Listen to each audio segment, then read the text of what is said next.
এর ভিডিওটা দেখার পরে তোমাদের কিন্তু বড় বড় বিয়োগ অঙ্কে আর কোনো সমস্যা থাকবে না। আমি এই অঙ্কটা তোমাদেরকে বুঝাই দেবো এবং তোমরা এই অঙ্কটা আমাকে করে কমেন্ট বক্সে আনসারটা দিবে।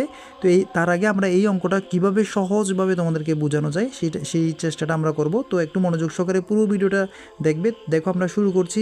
এই যে এখানে এককের ঘরে কিন্তু 8 আছে, আমরা জানি এইটা হচ্ছে ছোট সংখ্যা, 9 কিন্তু বড় সংখ্যা। তাহলে ছোট সংখ্যা থেকে বড় সংখ্যা বিয়োগ করা যাবে না।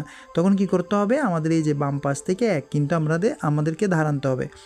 এইখানে একটা জিনিস তোমার মনে রাখার বিষয়, সেটা হচ্ছে যখনই তুমি এক ধার আনবে তখনই কিন্তু 1 দশক নিয়ে আসবে বলে তুমি মনে রাখবে। 1 দশক নিয়ে এসেছো সেটা মনে করবে। 1 দশক মানে কত? 10। ঠিক আছে, 1 দশক মানে 10 এনে তুমি যোগ করতেছো।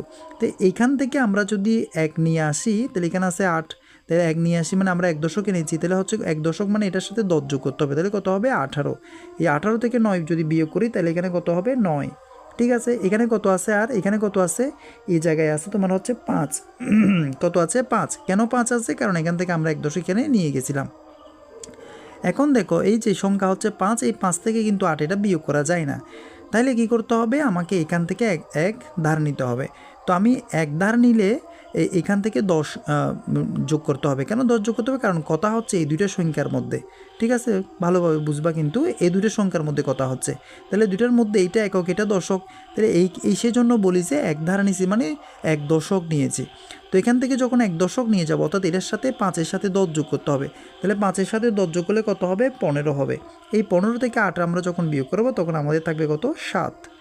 ঠিক আছে, এখানে কত আছে? আর এখানে আছে তোমার হচ্ছে এখন 7। কেন 7 আছে? কারণ এখান থেকে আমরা 1 দশক এখানে ধার দিয়েছিলাম। এখন এই 7 থেকে আমরা যদি 1 বিয়োগ করি তাহলে হবে 6। কেন? কারণ এটা হচ্ছে নিচেরটা হচ্ছে ছোটো সংখ্যা, এক্ষেত্রে কোনো ঝামেলা নাই। এটা কিন্তু যেহেতু যেটা ছোটো সংখ্যা, সুতরাং আমরা 7 থেকে 1 বিয়োগ করলে কত হবে? 6। আর এখানে আছে 7, এই 7 থেকে আমরা যদি 3 বিয়োগ করি তাহলে আমাদের থাকবে হচ্ছে 4। ঠিক আছে, 7 থেকে 3 বিয়োগ করলে কত থাকবে? 4। দেখো এই অঙ্কটা তোমাদেরকে আমি করে দিলাম, এবং এই অঙ্কটা যদি তুমি বুঝতে পারো, তোমার যদি ভালো লাগে ভিডিওতে লাইক দিবা, কমেন্ট করবে, সাবস্ক্রাইব করে আমাদের সাথে যুক্ত থাকবে এবং এই অঙ্কটা করে আমাকে আনসারটা কমেন্ট বক্সে দিবে। আর যদি ভিডিওটা তোমাদের ভালো লাগে, আরও ভিডিও পাওয়ার জন্য আমাদের একটা চ্যানেলের নাম দেওয়া আছে, নিচে দেখতে পাচ্ছ তোমরা। ওই চ্যানেলটাতে গিয়ে তোমরা এই ধরনের আরও প্রচুর ভিডিও তোমরা ওইখানে পাবে, ওই চ্যানেলে পাবে। ওই চ্যানেলে কিন্তু প্রচুর এই ধরনের অনেকগুলো অঙ্ক করে দেওয়া রয়েছে, যোগ বিয়োগ গুণ ভাগ সব অঙ্ক তোমাদের করে দেওয়া আছে।